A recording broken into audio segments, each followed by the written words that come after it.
भक्त होतं, कारण परमात्मा पांडुरंग हा पंढरपुरात त्रिरूपानं वास्तव्य करतो, कारण पुंडलिकाने तसा वर मागितलेला आहे.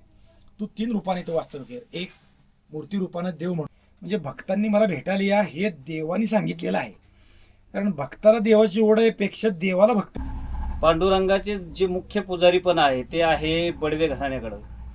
छत्रपती शिवाजी महाराजांचा परिवार असेल किंवा पुण्यश्लोक अहिल्यादेवी होळकर यांचा होळकर परिवार असेल, या परिवाराकडून बडवे परिवाराला विठ्ठल रुक्मिणीच्या पुजारीपणाचा मान, पुजारीपणाची सनद दिलेली आहे. अगदी 500-600 वर्षापासून. नमस्कार, आपण आहोत आत्ता पंढरपूरमध्ये. महाराष्ट्राचं लोकदैवत असलेल्या विठ्ठलाच्या दर्शनासाठी देशभरातून भाविक आत्ता पंढरपूरमध्ये येत आहेत. अगदी 2 दिवसावर आता आषाढी वारी आली आहे. पांडुरंगाचे जे मुख्य पुजारी पण आहे ते आहे बडवे घराण्याकडं. छत्रपती शिवाजी महाराजांचा परिवार असेल किंवा पुण्यश्लोक अहिल्यादेवी होळकर यांचा होळकर परिवार असेल, या परिवाराकडून बडवे परिवाराला विठ्ठल रुक्मिणीच्या पुजारीपणाचा मान, पुजारीपणाची सनद दिलेली आहे. अगदी 500-600 वर्षापासून हे घराणं पंढरपूरमध्ये पांडुरंगा विठ्ठल रुक्मिणीची सेवा करताय. आज आपण त्यांच्याकडून आषाढी वारीचा उत्सव या ठिकाणी पंढरपूरमध्ये कशा पद्धतीने साजरा केला जातो आपण आशुतोष बडवे महाराज आहेत, त्यांच्याकडून आपण समजून घेऊ. नमस्कार. नमस्कार. आषाढी वारी म्हणजे सगळ्या महाराष्ट्राचं लागलीसे आस, या पद्धतीनं पंढरपूरच्या आसेनं सगळा महाराष्ट्र पंढरपुरात येतो. आषाढीच्या आधी सुमारे प्रत्येकाच्या अंतराप्रमाणे कोणी मागं पुढं ज्येष्ठापासून यायला सुरुवात होतात, निघतात गावाकडून. आणि ऐन आषाढ शुद्ध नवमी दशमीला सगळे भाविक भक्त देवाच्या किंवा संतांच्या पालख्या घेऊन पंढरपुरात येतात. दशमीपासून तसा हा सोहळा गर्दीचा जो आहे तो किंवा पंढरपूरच्या आषाढीचा उत्सवाचा सुरू होतो. हा लौकिक जगाला दशमीपासून होतो, पण पंढरपुरात हा सोहळा त्याच्या आधीच सुरू होतो. आधी म्हणजे भक्तांची गर्दी होते आणि मी बोलवल्यामुळं आषाढी कार्तिकी विसरू नका मज सांगतसे गुज पांडुरंगे असं नामदेवाला देवाने सांगितलंय. म्हणजे भक्तांनी मला भेटायला या हे देवानी सांगितलेलं आहे. कारण भक्ताला देवाची ओढ आहे पेक्षा देवाला भक्ताची ओढ आहे, म्हणून देवाने तुम्हाला आम्हाला भेटायला बोलवलेलं आहे. आणि म्हणून आता भक्त पंढरपुरात येणार, इथं गर्दी होणार, तर आलेल्या भक्तांचं दर्शन व्हावं म्हणून देव निद्रा सोडून देतो, निद्रा टाकतो.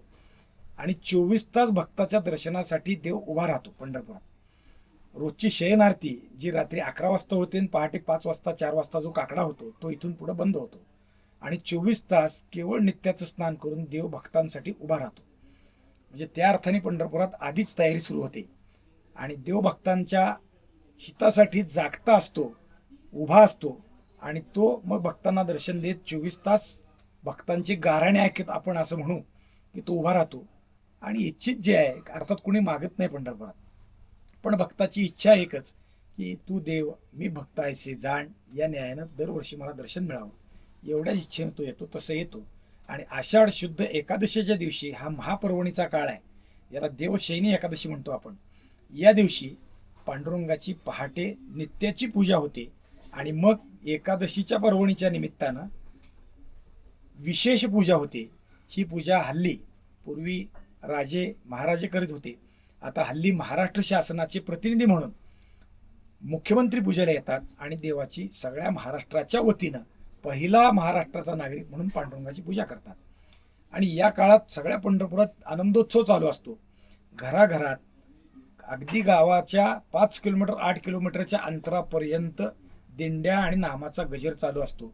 आलेले लोक चंद्रभागे स्नान विधी तो हरिकथा या न्यायानं पंढरपुरात येऊन चंद्रभागेला स्नान करतात, नगर परिरक्षणा करतात आणि दिवसभर भगवत भजन जसं ज्याला शक्य आहे, कोणी श्रवण कीर्तन करेल, कोणी जप करेल, कोणी नुसतं भजन करेल, कोणी अजून काही करेल, पण भगवत भक्तीत लीन असतो.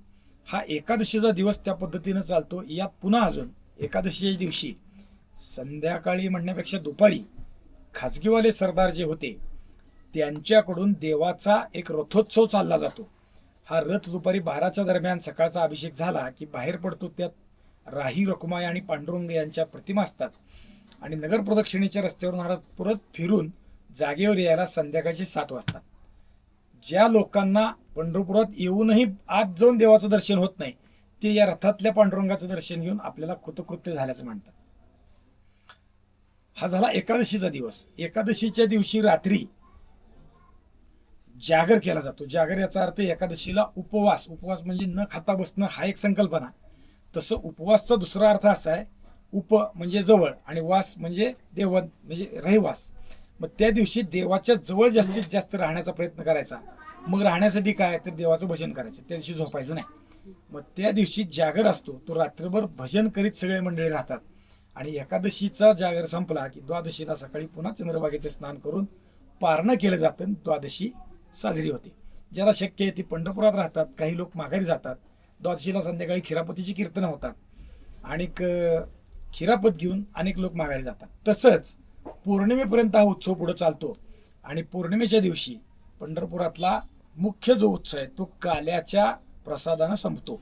पण काला पंढरपुरातला पंढरपुरात न होता पंढरपुरात शेजारी असणारं गोपाळपूर जे आहे, जिथं भगवंताने कृष्णावतारातून पंढरपुरात येत असताना थांबले, विसावा घेतला, भोजन केलं, एकत्रित गोपांसकट भोजन केलं आणि जिथं ते साजरं केलं त्याच स्थानावर विष्णुपद स्थान आहे आणि शेजारचं गोपाळपूर. नदीच्या पात्रात आहे ते विष्णुपद मंदिर आणि बाहेर आहे ते गोपाळकृष्णाचं मंदिर आहे. तर त्या स्थानावर जाऊन सगळ्या दिंड्या, सगळ्या पालख्या, सगळे मटकरी, सगळे फडकरी, सर्वसामान्य वारकरी सुद्धा तिथं जाऊन काला करतात आणि एकमेकाला मुखात काला घाला. काला करायचा म्हणजे नुसतं करायचा द्यायचा नाही, तर प्रत्येकाने एकमेकाच्या मुखात काला घालायचा. कारण देवाने जेवण जे केलं, म्हणजे आपण कृष्णावतारातला कथा माहीत असतात भागवतातल्या, की तिथं भगवंताने काला केला, सगळे यमुनेच्या काठावर गेले आणि गोपांसकट जेवण केलं. तीच कथा पुन्हा पंढरपुरात पुन्हा घडलेली आहे. त्यामुळं ते जे स्थान आहे जिथं देव मधी बसले आणि कडला गोप गोपी सगळे सभोवताली बसले आणि सगळ्यांनी आपापलं जे आणलेलं अन्न आहे, शिदोरी आहे, ती देवाला खायला घातली आणि देवाने आपली त्यांना घातली. एकमेकाने एकमेकाचं उष्ट खाल्लं या पद्धतीनं. त्यामुळं सगळे भक्त काला एकमेकाला लाह्या तोंडात भरवतात.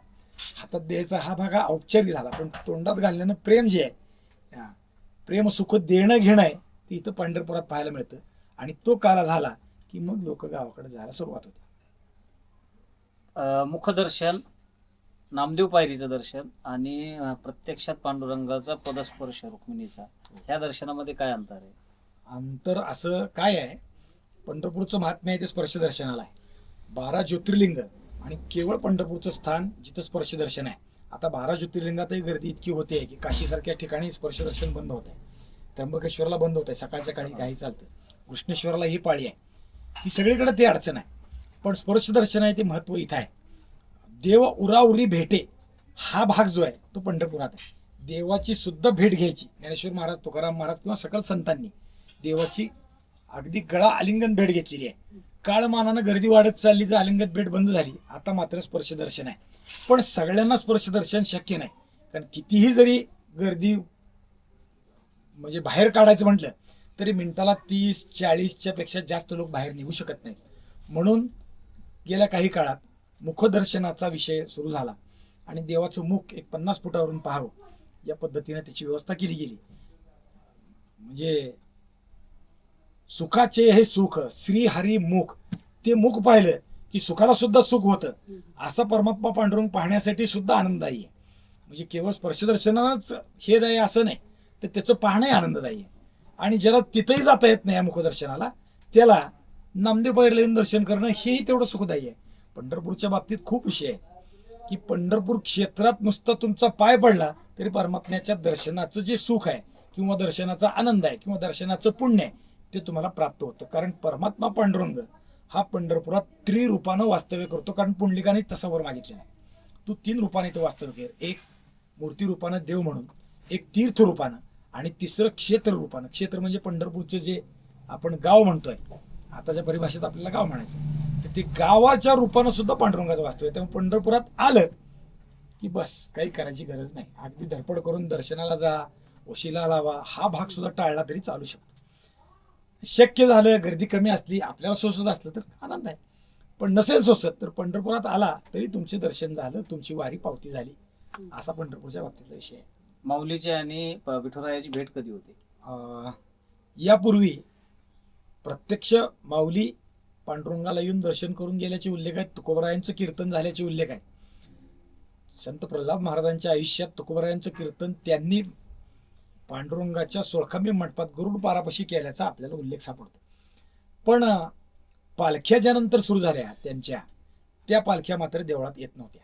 पूर्वीच्या काळी माऊली देवळात येत नव्हते, तुकोबाराय देवळात येत नव्हते, इतर संतही येत नव्हते. एकच संत भानुदास महाराजांची पादुका मात्र घेऊन त्यांचे वंशज देवळात येत होते चतुर्दशीच्या दिवशी आषाढ शुद्धला. आणि ते भानुदासांच्या पादुका सोळखांबी मंडपात आहेत, तिथं ते काला करून जात होते. पण बाकीच्या संतांच्या पालख्या येत नव्हते याचा विचार करून आमचे वडील अनिल काका बडवे आणि विवेकानंद दादा वास्कर यांनी, वास्कर फडाचे प्रमुख आहेत ते, यांनी दोघांनी ती चर्चा केली आणि या पालख्या देवळात येण्यासाठी प्रयत्न करता यावा म्हणून प्रयत्न केला. कर्मधर्म संयोगाने त्यावेळेस विवेकानंद दादा वास्करे मंदिर समितीचे अध्यक्ष होते आणि माऊलीच्या पालखी सोहळ्यात वास्करांचा मान मोठा आहे. त्यांनी माऊलीच्या संस्थांशी लोकांशी बोलून 95-96 दरम्यान माऊलींच्या पादुका पहिल्यांदा मंदिरात आणण्याचा प्रयत्न केला आणि तो व्यवस्थित पार पडला. माऊली पंढरपुरात येत आहेत तर ते दर्शनालाही, म्हणजे देव आणि संताची भेटी या अर्थानं दोघांच्या भेटीचा विषय सुरू झाला. मग तुकोबाराय, मग नामदेवराय किंवा निवृत्तीनाथ, मुक्ताबाई याही संतांच्या पालख्या आता देवळात येतात पौर्णिमेच्या दिवशी आणि देवाची भगवत भेट करून संत आणि भक्ताची भेट होऊन या दिवशीचा समारंभ मोठ्या सन्मानाने चालला. छत्रपती शिवाजी महाराज आणि पुण्यश्लोक अहिल्यादेवी होळकर यांचं पंढरपूरसाठी असलेलं विशेष योगदान. फार योगदान आहे. छत्रपती शिवाजी महाराजांच्या कुळात पांडुरंग दैवत आहे. थोडं बघितलं तर मालोजीराजे भोसल्यांनी पेडगाव, जिथं त्यांची जहागिरीची गाव आहेत, किंवा श्रीगोंदा या परिसरातल्या विठ्ठल मंदिराला, म्हणजे शिवाजी महाराजांच्या पणजोबाचं सांगतोय मी, बाबाजीराजे भोसले, त्यांनी विठोबाच्या तिथल्या मंदिरासाठी काही वर्षासनं दिली आहेत. त्याची रोजची पूजा अर्चेची व्यवस्था केली आहे. पुढच्या काळात या भोसले कुटुंबाने अनेक गोष्टी केलेल्या आहेत. अनेक गोष्टीमध्ये आळंदीला माऊलींसाठी काही दिलेलं आहे. माऊलीच्या मागे विठ्ठल रुक्मिणी त्यांच्यासाठी वर्षाला कपडे दिलेले आहेत. तसं पंढरपुरातल्या विठोबासाठीही व्यवस्था शिवाजी महाराजांनी केलेली आहे. 360 रुपये वर्षासन दिले. नित्य देवाला स्नान, नंदादीप आणि नैवेद्य आमच्या वतीनं करा. आमच्या वतीने याचा अर्थ स्वराज्यासाठी, स्वराज्याचं हित म्हणून, किंवा स्वराज्याच्या लोकांना काही गोष्टीचं सुखसंपत्ती प्राप्त व्हावी याच्यासाठी त्याच्या चरणी प्रार्थना करा म्हणून हे आमच्या वतीनं करा असं म्हणून शिवाजी महाराजांनी दिलेली आहे. ती सनद रिन्यू करावी लागत होती पूर्वीच्या काळी. ते शिवाजी महाराजांचे नातू आणि राजाराम महाराजांचे पुत्र संभाजी महाराज करवीरचे, त्यांनी ती सनद रिन्यू केलेली ही कागद आपल्याला उपलब्ध आहेत.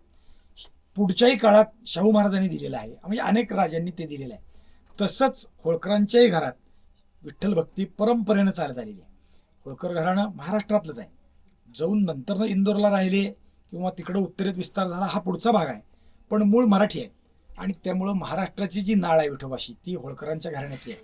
अहिल्यादेवींनी सुद्धा पंढरपुरात अनेक गोष्टी दिलेल्या आहेत. विठ्ठलाला शयनासाठी चांदीचा पलंग अहिल्यादेवींनी दिलेला आहे. नित्याचं जे पूजेचं पाणी पडतं ते जे गंगाळ आहे देवाला वापरायला, ते चांदीचं होळकरांचं आहे. अहिल्यादेवींनी विठोबासाठी पालखी दिलेली आहे, उत्तम पालखी दिलेली आहे आणि काही दागिने पण दिलेले आहेत. याशिवाय अहिल्यादेवींनी तुळशीबाग नावाची एक प्रॉपर्टी, ज्याला आपण जमीन म्हणू, शेत जमीन त्या काळात, तशी जमीन इथं तुळशी लावायच्या आणि त्या रोज विठोबाला व्हायला पाठवायच्या असं केलेलं आहे. एक दीपमाळ होळकर घराण्याने बांधलेली आहे. नामदेव पायरी पुढं काही बांधकाम करून स्वच्छता, ज्याला सप म्हणतो आपण, तसं बांधकाम केलेलं आहे. आणि अहिल्यादेवीने स्वतः विठ्ठलाच्या चरणी आमच्या वतीनं भाव अर्पण करण्यासाठी म्हणून नित्यपूजेसाठी, नंदादीपासाठी आणि नैवेद्यासाठी देवाला 260 रुपये दिलेले आहेत वर्षाला. आणि ते वर्षानुवर्ष हे अव्याहत परंपरा चालू होती. याशिवाय जी आपली महाशिवरात्री, हरिहरा नाही भेद, हा जो विषय पंढरपूरच्या बाबतीतला आहे, ते महाशिवरात्रीच्या दिवशी रात्रीच्या वेळी गंगेचं पाणी काशीतून पंढरपुरात आणायचं आधी आणि ते विठोबाला अभिषेक करायचा, हा होळकर घराण्याचा प्रतिष्ठेचा किंवा त्यांच्या मानाचा विषय आहे. होळकर घराण्यातून ती व्यवस्था केली जात होती आणि होळकर घराण्यातले प्रतिनिधी उपस्थित राहून ही रात्रीची शिवरात्रीची पूजा अव्याहत चालू होती. आजही ती चालू आहे. फक्त दुर्दैव एक आहे की आता आलेली शासकीय मंदिर समिती होळकराच्या प्रतिनिधीला बरोबर घेत नाही आहे. ती पूजा त्यांनी करायची आहे. खरं तर आता ती तुम्ही पाणी आम्हाला द्या, आम्हीच पूजा करतो म्हणतात. त्यांनी प्रतिनिधी बरोबर घेतला पाहिजे. तर अशी ही पांडुरंगाची महती, पंढरपूरचं महत्व आपण जाणून घेतलं ॲडव्होकेट आशुतोषजी बडवे यांच्याकडून. नक्की व्हिडिओ पहा आणि पंढरपूरचा आपला जो वारसा आहे तो कायम राहू द्या. जय हरी. जय